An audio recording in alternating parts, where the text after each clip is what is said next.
Welcome everyone, it's Shari Carroll for Simon Says Stamp, and I have a gift card tag that I'm creating using Tim Holtz Twig and Stump dies. To start this tag out, I'm using some Evergreen BOUGH Distress ink, and I'm going to be blending this onto a sheet of Simon Says Stamp 120-pound cardstock. I haven't cut the tag yet, I just want to blend some color into the background, and I'll be doing a little bit of darker color at the top and blending that down to a lighter color at the bottom.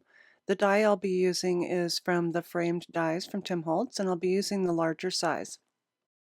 Once I have my paper die cut and colored, I'll be using the Grit Paste Snowfall through the Simon Says Stamp Snowfall stencil. I'll dip into the paste using the back of a palette knife, and I'll just spread this in until I have the entire piece covered. While my paste is drying, I'm going to be cutting some strips from some leftover pieces of the Tim Holtz Christmas Woodgrain cardstock. I'll be making a fence of these strips, and I've used the Simon Says Stamp Terrific tape in the 1/8 inch width, and I have a crossbar and I'll start there, and then I can start adding the taller pieces going upright.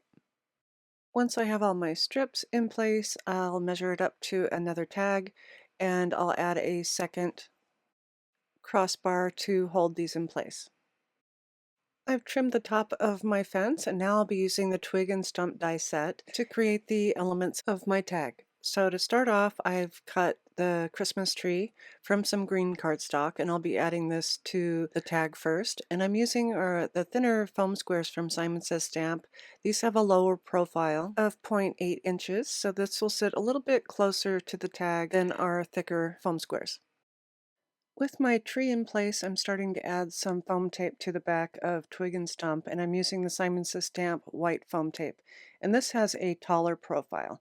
And I'm just kind of measuring these up to see where I'm going to need the tape so that I can stick these onto the fence.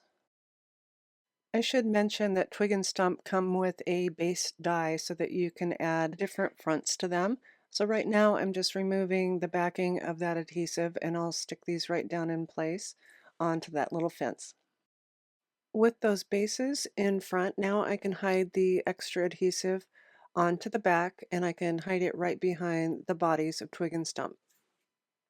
Next, I've die cut the front bodies that I want to use, and I'm adding a little bit of Simon Says Stamp Craft Tacky Glue just to the bottom edges. I'm going to dip this in some glitter, but first I want to spread out my glue a little bit just to look like they're in a snowbank. And for an easy way to use your glitter, you can just dip this right into the top of the jar, since it has a really nice wide mouth. So that their eyes and their buttons show up, I'm using a Copic marker in a really dark gray, and I'm just eyeballing where those little buttons and eyes will be, coloring in the base of those dies. I've started doing some assembly. I've cut all the other little pieces, their scarves and hats, in some colored cardstock, and I've assembled them in the layers onto the tag. And to finish off the arrangement, I'm going to be adding their arms, and I've cut all the ornaments for the trees in some silver cardstock from Simon Says Stamp. And to glue these on, I put my glue right down onto my glass mat so that I don't have a really overreach of glue on each of these skinny little pieces. Now I can just drag that through and add it to Stump right where I want his arm. He's holding an ornament, which he's handing up to Twig, and Twig is putting them on the tree that sits behind them.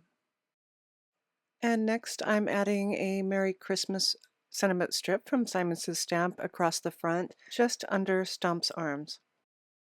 I've cut additional ornaments from the silver cardstock, and I'm adding them all in front of Stump, and I'm using my jewel picker just to pick those up and add them to some glue. It's as though Stump is in charge of all the ornaments that are going to go up onto the tree for Christmas. To finish out this tag, it has all my elements on the front, and I like that silver sparkle going on. And then on the back side, so that it is complete, I've folded that front part over 1 inch. I've stenciled cheer in the inside and added a few sentiment strips to complete my messaging. I hope you've enjoyed this tutorial on Twig and Stump tag gift card holder. Be sure to visit our blog for more information on 2 other tags that I've created using this fold over process. I do have that linked in the description box below, along with my supplies. And as always, thanks so much for watching.